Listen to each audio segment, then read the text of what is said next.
Empathy interviews are one of a set of useful tools used in the improvement science process.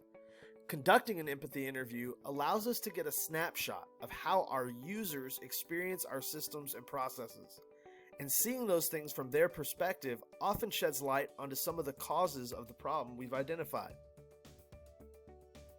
In many industries, as well as in education, the experience of users has tended to be an afterthought in the process of designing solutions or new ways of doing things, but that's no longer the case. Across industries, a whole new field has emerged around centering the user experience in the design process. And this position is called a UX or user experience designer. According to a study reported on by software and creative giant Adobe, individuals with training and skill sets in user experience are as in demand now as software engineers. And finding these folks is a top priority, with almost 3/4 of managers planning to double the number of UX designers in their organization within the next 5 years.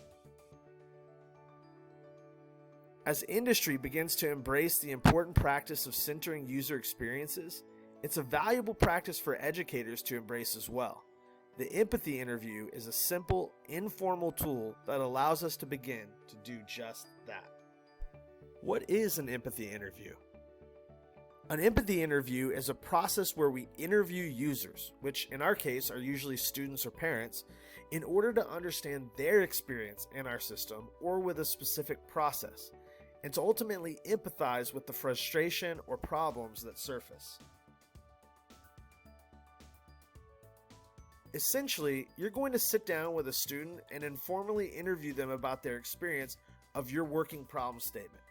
As you prepare to do this, there are some things you need to keep in mind. Humility. Often you'll be asking for honest feedback about work you and your colleagues have done, which can be a humbling experience. Approach the interview with humility and show students that you're willing to learn and grow, modeling exactly the same things we ask of them.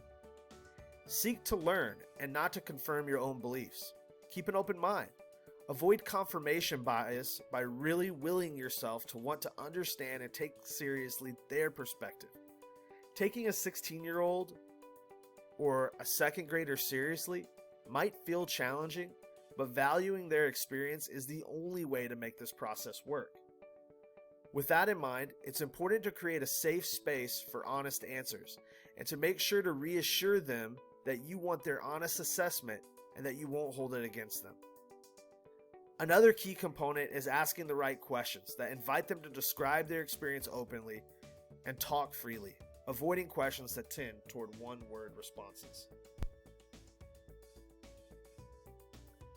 To conduct an empathy interview, you first need to be sure you understand and are focused on your problem statement. From creating your questions to the interview itself, make sure you're focused on understanding their specific experience of the problem you're investigating. Make sure you're interviewing an appropriate user. Make sure it's someone who's close to the problem and as representative of your users on the whole as you can get. Avoid the temptation to interview only your high flyers or people with the worst experience. As we stated earlier, we also want to make sure we ask questions that invite reflection. Avoid yes or no questions. Focus on how and why questions that tend to generate more complex answers. Try crafting questions using stems like these. Tell me about a time when. How did it make you feel? What did the teacher do? If you sense they have more to say, don't be afraid to follow up. You'll want to make sure you track their responses somehow, but remember, this is an informal interview, and you should strive to keep it that way. If you're worried about capturing what all they say, try the tag team approach with someone else from your improvement science team, where one of you conducts the interview and the other takes notes. You might also choose to record their conversation, but make sure you have appropriate permission and consider how that might discourage comfortable participation. Remember, it's informal. A key is creating that safe space. Make sure they know who you are and why you're doing this. You don't have to obscure your purpose, and in fact, telling them that you want know about their experience so that you and other teachers can get better usually helps the person you're interviewing feel more free to share. Remember that there's often a power difference. You as a teacher have some degree of power over your students, and often parents feel that distance as well. Make sure to reassure them as needed that they can indeed share honestly. If things are awkward, it's okay to acknowledge it and encourage them to push through. Don't let the awkwardness stop you from having a productive conversation. Finally, make sure to thank them. Some other pro tips: pay attention to body language and nonverbal cues to know when to follow up and ask more. Allow plenty of wait time for them to think and respond, and avoid filling that silence with nervous banter. Also, be careful about talking too much or putting words in their mouth for them. And ultimately, notice what they need and reassure them continually. Once you've conducted your empathy interview, how can you share it with your improvement science team? First, review your notes for each user identified and make sure you have a good sense of what the user said, did, thought, and felt about the problem. You can use helpful tools like an empathy map to visualize and organize this information.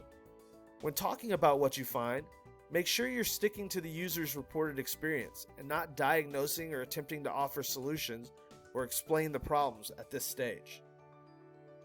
Once you have a good idea of what each user you interviewed reported, look for patterns of response across all of the users you and your team interviewed and pull out key findings from what emerges to share with the whole improvement science team. Remember, you can find more help with empathy interviews and other useful improvement science tools in our UEI Improvement Science Toolkit.